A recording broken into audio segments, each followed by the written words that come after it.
김병주 의원님 질의해 주시기 바랍니다. 네, 장관 후보자님 진심으로 축하드립니다. 네, 감사합니다. 네, 우리 안규백 장관 후보자님은 17년 동안 국방위를 지켜서 누구보다도 국방 전체 그림을 그릴 수 있는 분이라고 생각합니다. 그리고 지금은 민간 관점에서 군을 개혁하고 내란을 종식시켰는데 앞장서는 장관으로 적임자라고 생각합니다. 장관님 그렇게 생각하시죠? 뭐 여러 가지 부족한 점이 많습니다. 많이 응원해 주십시오. 네. 특히 장관이 되면 첫 번째 해야 될 여러 가지 일 중에 내란 종식을 시키고 군이 거듭나는 거라고 봅니다. 그렇게 생각하시죠? 네, 일단 네. 동의합니다. 그래서 지금 군에서 제대로 된 조사가 안 됐어요. 내란에 대해서. 물론 특검에서도 하지만은 그것은 빙산의 일각이고 군 자체 조사를 해서 형사로 처벌로 갈 거는 내란으로 보내고 징계 사항일 수도 있고 구두 경고하는 요원도 있을 수 있는데 그걸 한번 정리할 필요가 있다고 봐요. 그걸 좀 해주시고요. 그다음 지금 진짜 천인공노할 일이 저는 북한의 평양의 무인기를 북한에 보내서 전쟁을 유발을 하지 않았나는 이 문제가 지금 내란에서도 조사하고 있는데 다시는 이러지 말아야 된다고 봅니다. 한번 슬라이드 봐주시죠. 드론 사령부에서 무인기를 지금까지 최소 3차례 7대를 보냈고 이것은 이제 주로 백령도에 있는 부대가 보낸 거고요. 1차 때는 연천에 있는 부대에도 2대를 보냈다고 제보가 있었어요. 이건 더블 체크를 하니라고 제가 7개 소개는 포함 안 시켰는데 이것도 좀 확인할 필요가 있습니다. 연천에서 1차 10월 3일은 2대를 보냈습니다. 그것 좀 확인해 주시고 동해에 있는 부대도 해상에서 북쪽으로 보냈다는 제보들을 받고 있는데 그런 것들을 군 자체 이런 점검이 필요하다라고 보여집니다. 두 번째 슬라이드 봐주시죠. 평양과 남포에 보내서 전단을 뿌렸는데 저것은 북한에서 발표했던 전단통과 전단이에요. 다음 장 보시죠. 저것은 이제 우리 드론사에서 자체 제작을 해서 개조를 한 겁니다. 무인기에 감시 카메라를 떼내고 저걸 함으로써 무게를 맞춘 거죠. 전단통에 한 600장 정도 전단이 들어갔고 지금 본 의원이 갖고 있는 이것은 저걸 사전에 훈련을 많이 했어요. 개조를 하고 난 다음에 8월경, 9월경에 전단을 떨어뜨리기 위해서 여기 전단통입니다. 실제 요거는 실질적으로 드론사에서 3D 프린터기로 만든 드론통이고요. 그 전단통이고 요 정도 하고 요 안에 전단을 요건 모형 만든 거예요. 전단을 만들어서 600장을 연 겁니다. 그래서 요것을 어떻게 했느냐?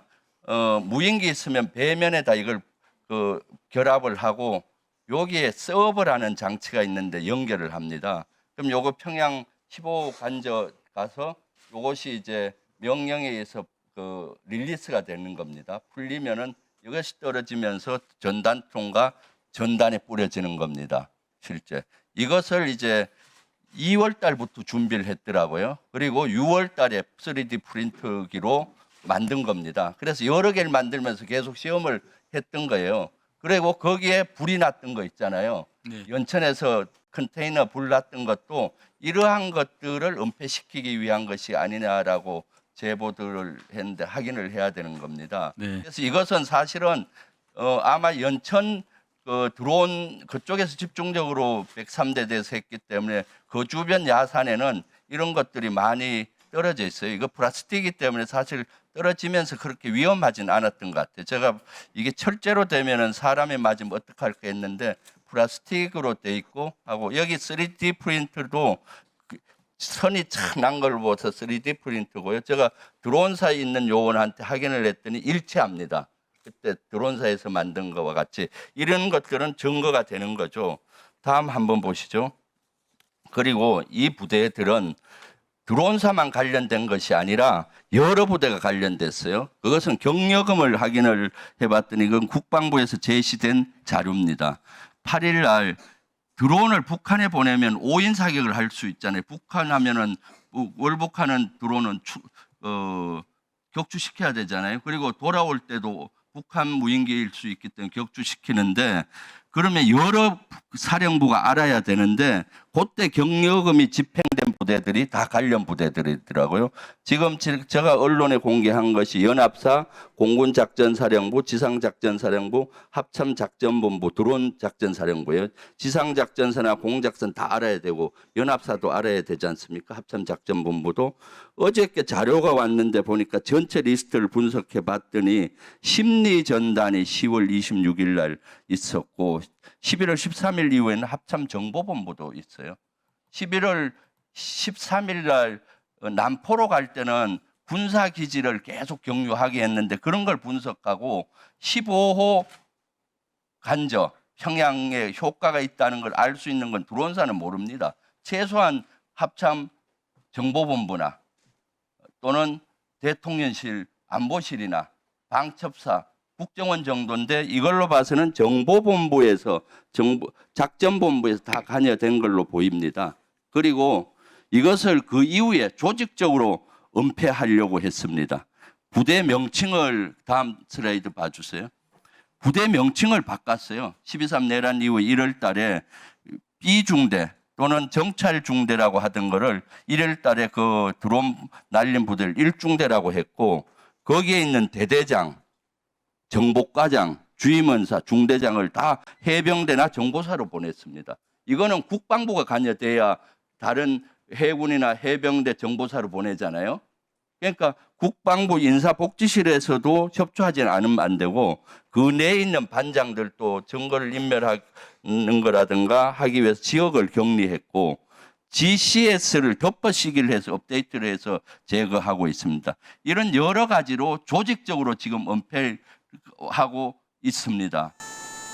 그래서 다행스러운 건 국방부 차관이 늦더라도 이런 거 은폐하고 축소하고 제거하지 말라고 어제 지시를 한 것 같은데 이렇게 지금 군이 전방위적으로 은폐하고 또는 수사를 방해하고 또는 여러 가지 이런 형태를 하고 있습니다.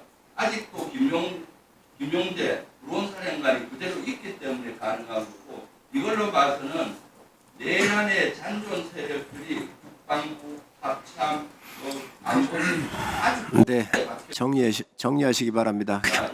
이러한 사항을 국방부 장관 후보자께서는 깊이 인식하시고 하시면서 이것은 내란 특검에서는 아주 빙산의 일각밖에 안 될 겁니다. 자체 수사 조사을 해서 발본색원 해야 된다.